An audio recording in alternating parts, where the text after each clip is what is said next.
आपको एफआईज और डीआईज के बिहेवियर बताते हैं। क्वार्टर 3 में एफआईज ने फाइनेंशियल, टेलीकॉम, रियल एस्टेट और ऑटो में भरोसा जताया है। और क्वार्टर 3 में एफआईज और डीआईज देखें तो इन्होंने कैसा एक्शन लिया सेक्टर स्पेसिफिक, इसको और डिटेल में समझते हैं कंचन से। कंचन बताइए, एफआईज और डीआईज की तरफ से कौन सा सेक्टर ज़्यादा अच्छा लग रहा है उनको, कौन सा सेक्टर कम पसंद आ रहा है?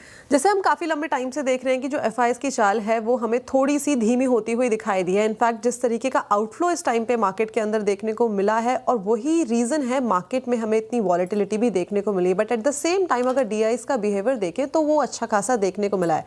अब अगर सेक्टर स्पेसिफिक इस टाइम पे बात करी जाए तो देखिए, बीएफएसआई, टेलीकॉम, केमिकल्स में जो हिस्सेदारी है उसको बढ़ाया गया है। अगर ऑन एन एवरेज 22 सेक्टर्स को अगर हम देखें तो 15 में से जो एफआईज की हिस्सेदारी है वो हमें इस क्वार्टर में जो है घटती हुई नजर आई है।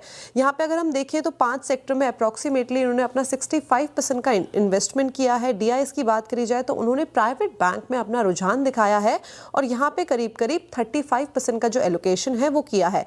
अब डायरेक्टली वो चार्ट आपकी स्क्रीन के ऊपर मैं लेके आती हूँ जिससे आपको पिक्चर और भी ज़्यादा अच्छे से दिखाई देगी। एफआईएस का डेटा आपकी स्क्रीन पे आने ही वाला है, जिसमें उनको जो सबसे ज़्यादा इंटरेस्टिंग सेक्टर्स लग रहे हैं वो है BFSI, tech, auto, oil and gas और साथ में हेल्थ केयर।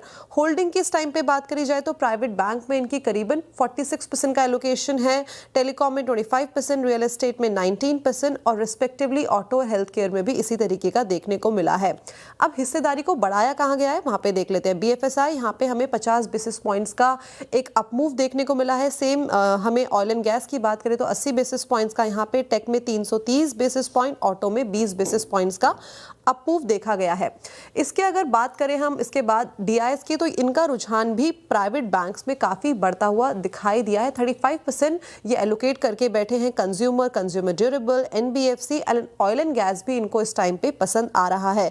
और इसी लिहाज से इनका जो एलोकेशन है साल दर साल हम बात करें तो इन्हीं सेक्टर्स में हमें अच्छा खासा बढ़ता हुआ दिखाई दिया है। ईएमएस में 370 basis points, tech, telecom, PSU bank और हेल्थ केयर रिस्पेक्टिवली आपकी स्क्रीन के ऊपर नंबर आ गया है। तो यहाँ पे जो रुझान है एफआई और डीआई अपना बढ़ाते हुए दिखाए।